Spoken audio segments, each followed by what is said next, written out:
It's time to have your say because it's time for the Q&A. Welcome to SCW here on YouTube.com. Thank you for choosing the channel and choosing the video. Please subscribe right now. Leave any comments in the comment section. Please like and share the video as well.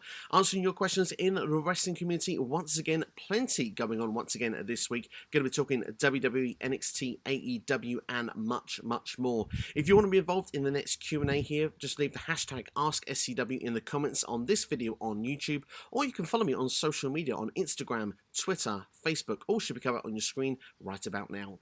But without further ado, let's get in with our first question this week. And the first question this week is coming from Dan the Man Williams. He asks, is Jey Uso now a big single star after his feud with Roman and big victories, or do you think in a while he'll fall back into the shuffle? And that's a great question, that one. What a great way to start off the episode this week. And like you say, Jey Uso has had such a big 6 to 8 weeks, and you could argue he is becoming a big single star in his own right. I mean, arguably, he's beaten AJ Styles, he's beaten Daniel Bryan and Kevin Owens all in the span of 6 weeks. We're going to Clash of Champions. The towel had to be thrown in against Roman Reigns. He wasn't pinned or submitted. Arguably, though, he was beaten.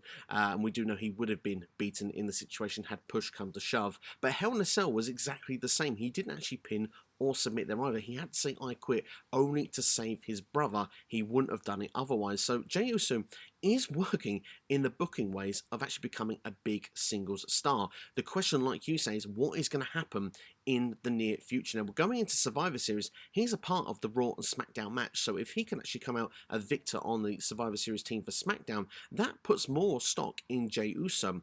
And I think WWE could fall upon here of having a big single star without really realising what they've done, because they've done all this energy to put over Roman Reigns, and they have put Jey over in a big way as well at the same time. But I do believe the initial plan right now is for Jimmy Uso to come back into the fold in January, and he'll go back to being in the tag team with the Usos, and they'll probably be the dominant tag team on SmackDown.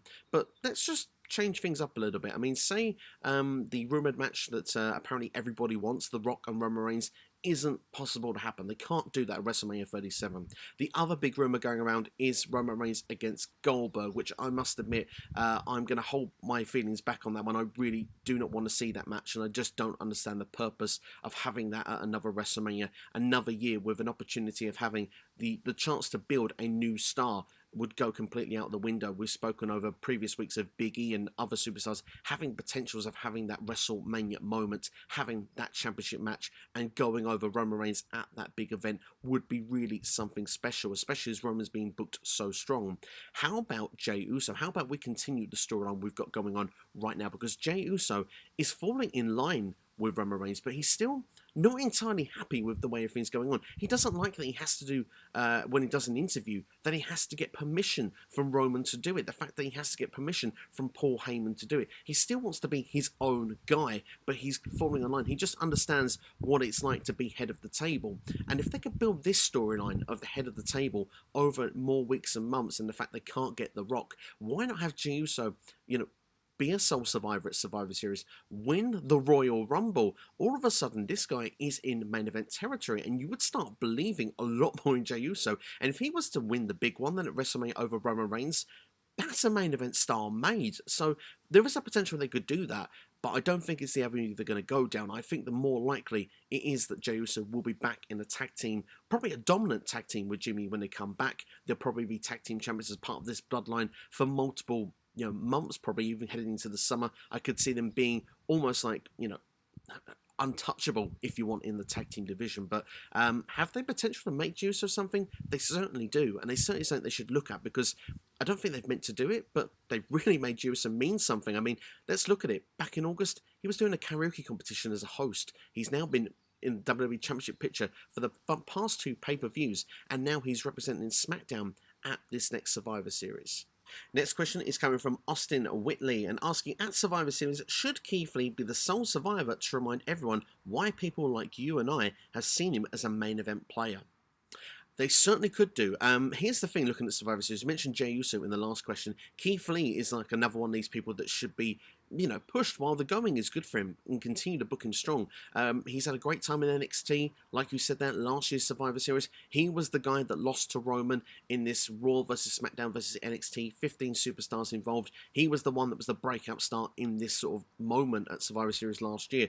And WWE have reminded us this in the last couple of weeks with Keith Lee qualifying for the Raw team this year. And arguably, like you say, he's had a bit of a mixed track record so far on Raw. This would be a great way to fixing it. And I do think that he is going to be in and around the end of this Survivor Series match. Now, if he was to be the sole survivor, he would get momentum back, and you'd look going to the Royal Rumble and think Keith Lee is a potential. He's a guy that could do it. He could perhaps maybe still be in the championship picture in and around WrestleMania season.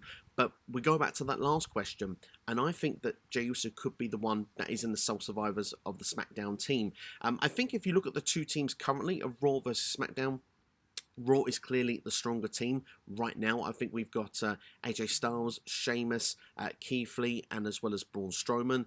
The last person will be determined, I believe, this evening on Raw, which would be interesting. If it's Drew McIntyre, for example, I can see Raw winning. I can see it being Drew and Keith Lee being the sole survivors, perhaps even Braun Strowman being in around there, Raw dominating. But you look at SmackDown, you've got Kevin Owens, you've got Seth Rollins, King Corbin, who probably for me makes that a weaker team with King Corbin being there with his current booking, and Jey Uso. If someone like Big E comes in, it's a great opportunity with SmackDown being the show where newer stars are being built for this big position to have someone like Big E and Jey Uso go over as the sole survivors instead. So it's interesting to see how those dynamics are going to go.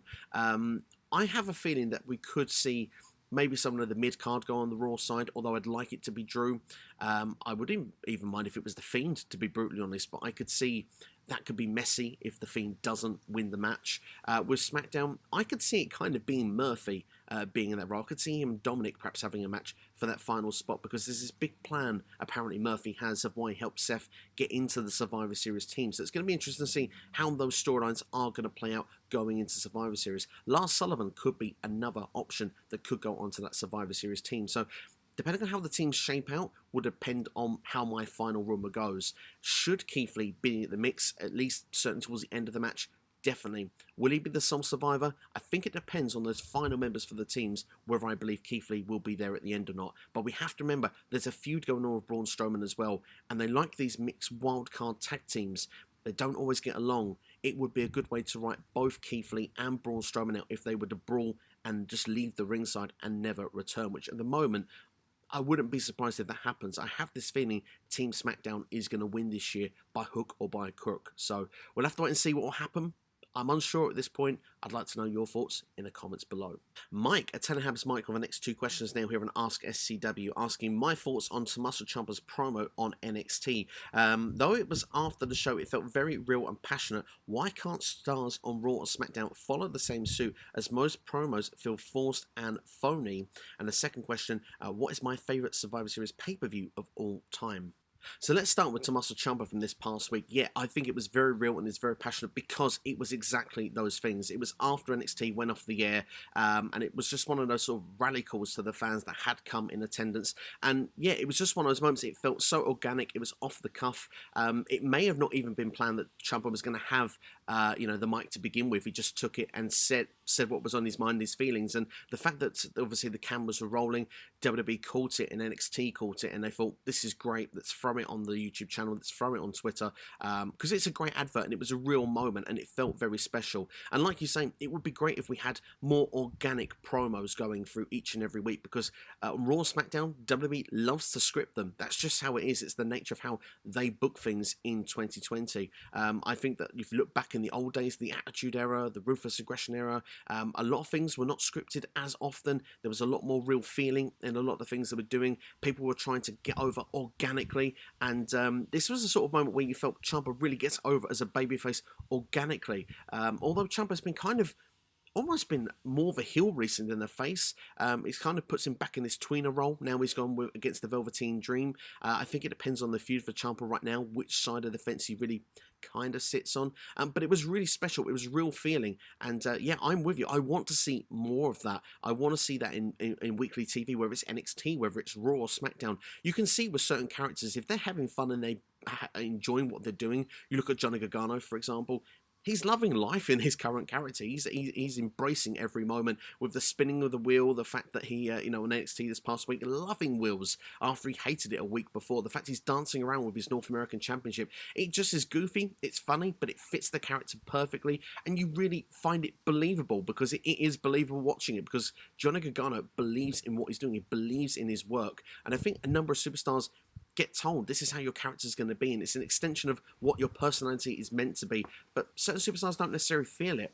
And maybe the rewrites don't help either. There's so many times you read on dirt sheets, Raw wasn't finished until an hour into the show. How is a superstar supposed to take a script and obviously memorize it, but not just memorize it, they have to believe it as well? You can go out and just say words. Why not? Yeah, I can remember you give me, a 5-minute promo to go and say by words. Yeah, I'll go out and just say it, not a problem. But if you want me to believe it, you want me to feel it, you want this essence in a story, and maybe long-term booking helps that story as well. Why, if a story is short-term or can switch within a week or two, or a push can be derailed from a week or two, would you believe that these words are going to be the things that get you over? If you know there's a long-term story, a plan, you're going to go from A to B to C, this is outscripted, it's given to you, on the start of the day in advance, you've got time to, memorize it, learn it, believe it, feel it. You might feel it more. I think time is a big essence when you look at these things, but if I had a choice of scripted or unscripted, unscripted is better all the way. Why not just give bullet points and say, you need to hit on this point, and this point, make it connecting. You've got a bit of time to go for it. We want you to go for about 10 minutes or so. Go out there, spill your heart out, say what you got to say, put it out there, and make sure you hit those points, because people at home will believe it. And when you look at the camera and you feel that passion, you feel that energy, you believe it. And I mean, I believe what I'm saying to you right now, so hopefully you feel that when I'm giving this, it's not a promo, it's unscripted. Hey, I'm saying what I feel, and hopefully you feel at the other side of the camera going, do you know what? I like what he's saying, I believe in what he's saying, it feels real, and this is how it should be going forward. And if that's how it goes from me saying those words, Ciampa saying it like that, maybe other superstars should be going down that direction. Some superstars believe they are, or are telling us they are being given that direction, and in some cases I do believe it, but there's many cases that I don't, and I want to feel that when I'm watching it on TV, that everything is organic, it's real. If that feels real, the product feels believable, everything around it feels believable, you come away from the show and go, yeah, okay, we know the basis of pro wrestling, but you have a bit more of believability in what you're watching, rather than going, God, that was awful, that was fake, that was, all the rest of it. So for me, I want to see more of it. I don't think it's going to always be exactly like the way Ciampa did it every single time, because Ciampa, I felt like it was really in the moment. It was not even to the point of you go and say something. It could be a case you just grab that microphone and thought, I'm feeling this now and I'm going to say it. And maybe that's how we should have things going on in it as well. Maybe there needs to be more trust in the talent. Moving on to Survivor Series then, and my favourite of all time has to be 2002. For me, that's a personal one. I think when you look at WWE shows, sometimes you just find that matches and timings, everything just feels right. It's the right length of time, the right matches were on that card of the night, the right chemistry, everything just connects. And on 2002, I just felt it connected perfectly throughout the entire show. The first ever Elimination Chamber was on that show at Survivor Series, and I still think Elimination Chamber would be quite fitting on those sort of stages going forward, rather than having its own pay-per-view. If I'm not mistaken, it was the same show as well, Brock Lesnar versus the Big Show for the SmackDown at the time was the World Heavyweight Championship, or WWE Championship, whichever it was at the time, and Paul Heyman turned on Brock Lesnar. There was just, all through that night, everything was fantastic, with the SmackDown 6 in there, with Kurt Angle, Benoit, Edge, it just, everything was superb around that time. For me, that is my favourite Survivor Series. As a honourable mention as well, because my runner-up is a very close runner-up, I do love the Deadly Games tournament from 1998. The Rock turning heel, joining the corporation, joining Vince McMahon, at the same time Mankind being kicked out of it, starting their epic feud into the start of 1999. It was a very special time in WWE around that time, and I do love the tournament feel, because it really fits, again, Survivor Series. I like the idea of survival matches. I love Survivor Series style matches, but I love tournament matches. I love the Elimination Chamber. They emphasize what Survivor Series is all about. Raw and SmackDown, yeah, they get the bragging rights, but they're not really surviving by doing so, if you know what I mean by that. Yes, the standard Survivor Series matches they are, but the rest of them, it's just bragging rights. So it's just, for me, it kind of goes back to that 2010 pay-per-view where back in the day, I prefer Survivor Series to be built around, the emphasis of what survival really means, which is going back to the old school of what it was. Yes, with those Survivor Series matches, but also bringing in those things. Maybe the King of the Ring should come in at Survivor Series and be brought in, to perhaps give someone a shot at the title of the Royal Rumble. Maybe that's a perfect place to do it. You don't need to be walking around with a crown afterwards. You get that opportunity to say, yeah, this is going to start building to WrestleMania from now because this guy gets a shot at the Royal Rumble.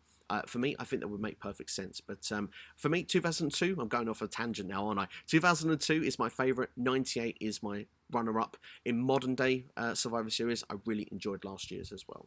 Noob and Co. with our next questions now here on AskSCW. And do you think the women's tag team titles are becoming a problem in the main roster? And what are your thoughts on Reckoning calling out Asuka?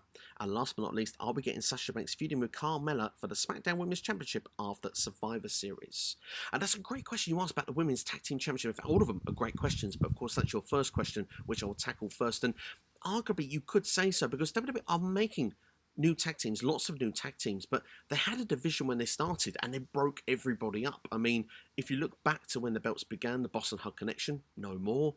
We had, at the time, I believe it was Nia Jax and Tamina. Now it's Nia Jax and Shayna Baszler, two single stars thrown together. We had the Iconics, which aren't together anymore. The Right Squad, which broke up, now are back together. Mandy and Sonya Deville, no longer. Mandy's in a different tag team. It just feels like when we had these natural tag teams, these days everyone's just thrown together. I mean, Alexa Bliss and Nikki Cross became friends being thrown together.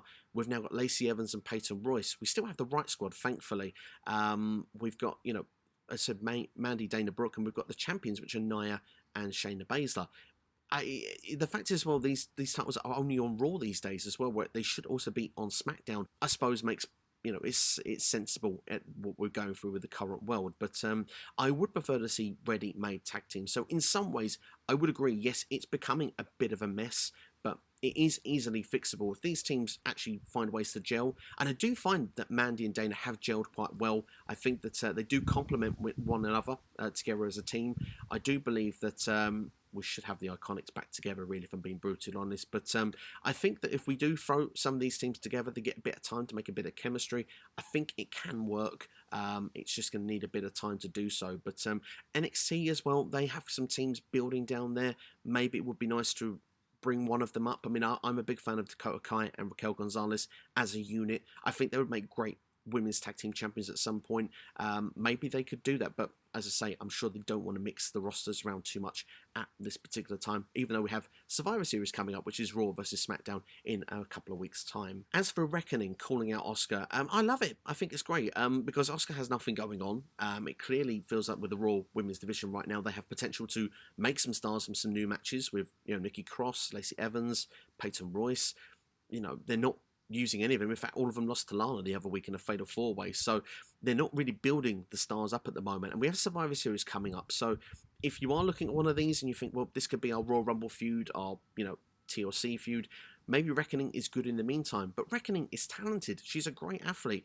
Well, she's not mucking around having, possessed seizures in the ring, which is bloody god-awful to look at. She's decent in the ring. She's been great as Mia Yim and Jade throughout her career with an Impact and the Mae Young Classic, NXT. Now she's got a chance in arguably a questionable gimmick on Raw, but at the same time with Retribution so far, apart from that moment where she had that awkward moment in the ring, being possessed, she's actually not done much really because of the fact that all the bad booking has been around the male members of the group. They have a chance to put her against Asuka in what could be a credible Raw Women's Championship match, and it could be all right. You never know. They have to start building it quite well, hopefully, over the next couple of weeks, and maybe it could even lead in and beyond Survivor Series. We'll have to wait and see. But, I think it would be a great match between Asuka and, I'm going to say, Mia Yim for now, rather than Reckoning. But we'll have to wait and see. It's a case that it could be good if booked right, but I am frightened for anyone of Retribution, how they're booked going forward, because Reckoning, this could be her one and done. She's fed to Asuka in a couple of weeks. Asuka, has that big win, goes on to something different. Reckoning could be left on the sidelines once again, just watching Retribution lose week after week. going on to your last question, I'm going to give a shout out to Dylan Ketchum as well, because he also asked, since Carmella attacked Sasha last week on SmackDown, do you think they'll face each other at WWE's TLC pay-per-view? I think that's probably a strong likelihood at this point, because it felt like the Sasha and Bayley storyline is finished for now. It feels after this past SmackDown, Bayley, she tapped out clean. Sasha has made her first defense. She's kept the belt. But they can kind of rehash this storyline, because Sasha hasn't got a great track record of keeping championships. Carmella, she's come back in. She's untouchable. It feels like an opportune time for her to go for the championship. My only problem with it is that with this new gimmick that Carmella is going to have, if she's going to lose to Sasha Banks in 2 weeks or 6 weeks, she could fall down the pecking order again very quickly and be back in catering before, we even get to the end of the year. But looking at it, I do think, at least if it's at TLC, there is a chance that Carmella has a chance to build some momentum, build that character up, and if she, fails in an attempt to win the championship from Sasha, which I believe she would, then you could turn around and say, well, hopefully she still has some momentum, that she remains on television and has a purpose and a new storyline she could build going forward, maybe with Bianca Belair, that could build up Belair going perhaps into WrestleMania season. So there's lots of different ways that it can go. I do think that it's going to be the likely direction, though, as we go past Survivor Series and into TLC. Obviously, Sasha, in the meantime, may start building that feud, but I think that when it comes to matches, I think that now full focus goes to Survivor Series, and it will be, of course, Sasha against Asuka. Renier Porter with the next question now, and will Roman Reigns go to the movie Making Life? Well, it certainly is a possibility. I mean, he was involved with Hobbs & Shaw with The Rock not so long ago, so I don't see why Roman Reigns wouldn't be an appeal to Hollywood. I mean, obviously, more wrestlers are transitioning from the ring going into Hollywood, and I could see Roman Reigns doing that at some point down the line. Could I see him being as big as The Rock? No, I don't see that at a particular time. Perhaps not even as big as John Cena, but he has a look, he has an appeal. Obviously, he's the main event right now, the big draw in WWE. He's a heavyweight. He would be believable in action movies and stuff like that.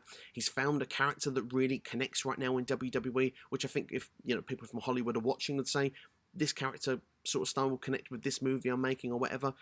It's a possibility. I don't see why it couldn't happen somewhere further down the line. I do expect Reigns to stay with WWE for definitely the foreseeable future. I would even say years to come. But certainly as we go towards the later stage of his career, I certainly wouldn't be surprised if he made that transition to Hollywood.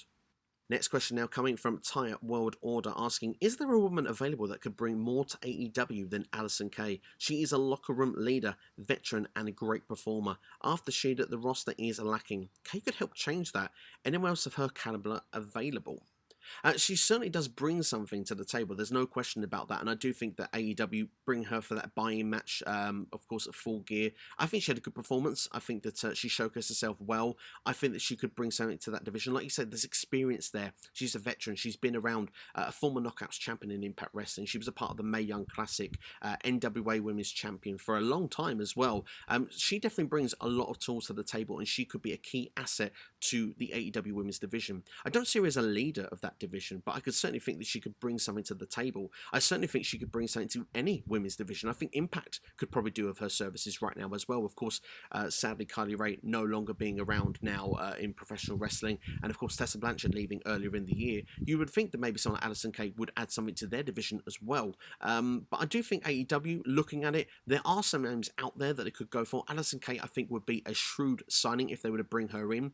Of course, I want Thunder Rosa in AEW. I think that she would be amazing there if she can get out of her NWA contract. I don't see it happening in the very near future, but certainly if she can continue having performances in AEW, I think that that would be pretty amazing. Tessa Blanchard arguably is, she's one of the biggest hot free agents in professional wrestling. There may be questions of people with attitude and stuff like that, but of course what she does bring to the ring, she will bring eyeballs. She's a great in-ring performer. Her father works in the promotion. So I do think that she would be definitely one that you turn around and say, that's going to be someone that would hold your women's championship, and she could come in now. So she would be an asset if she was brought in. One more name that's definitely outside of the box, but definitely going to throw it in there, is Kelly Klein, former Ring of Honor women's champion, fantastic in-ring performer. She's had great matches with the likes of Deonna Purrazzo previously. I would really like to see her in professional wrestling somewhere on my television screen. I don't care where it is, but AEW would be foolish to not snap her up. Again, would be another shrewd signing. Even for someone like Impact Wrestling, would be great to have Kelly Klein on board as well. So that's something I'd really love to see signed and brought in if I had to pick one of those names. But Allysin Kay, she's a great performer. She's got a lot of experience, as you said there, veteran, a locker room leader, and she definitely would be great for that, for those younger people as well, coming through on Dark and places like that. Allysin could really offer a lot to those talents, because that's one thing AEW are trying. At least they're going from ground roots. There's so many female performers performing on Dark and you know, places like that, who just don't have that experience yet. And I do think that perhaps with a bit of time, they're going to make some real big women stars. I mean, AEW is only a year into it, and of course there's so many great promotions that have got all the best women's wrestlers in the world. There are a few out there, and AEW, who, when they've had a few or had the opportunity to sign a few, they've opted to go other places. So AEW needs to change that. They need to make the women's division seem the most appealing division to come and join in the world. If they can do that, well, God almighty, that, you know, they are putting on such a great show week in and week out, and a lot of their divisions are very, very strong. If they can make the women's division as strong as we've seen, like NXT, Impact Wrestling, other places like that, I would argue and turn around and say that AEW could be the strongest and best product that would be going out today. That's how much of a key emphasis there could be if they could just sign 3 or 4 women to really top that division, rival the likes of, you know, Hikaru Shida, Nyla Rose, that are in there at the top right now. Straight Edge Joshua, last question this week. What iconic finisher do you think is overrated? One that doesn't have to be the best impact or appeal.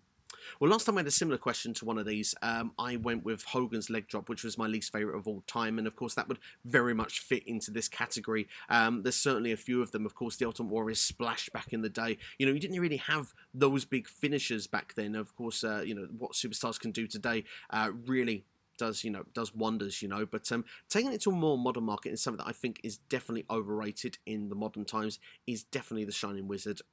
It just, for me, for someone that's used to seeing a lot of these power-based finishes, you see the power bombs and the F5s and, you know, all these sort of, like, you know, Falcon Arrows and, or, you know, the drill claw from Brian Cage looks devastating when you see that. And you see someone just run up and hit someone with someone's shin. It's just, I don't know, you see some of the more gruesome moves, and then you see the Shining Wizard, and it's done by multiple different talents. Even Adam Cole uses one towards the back of the head.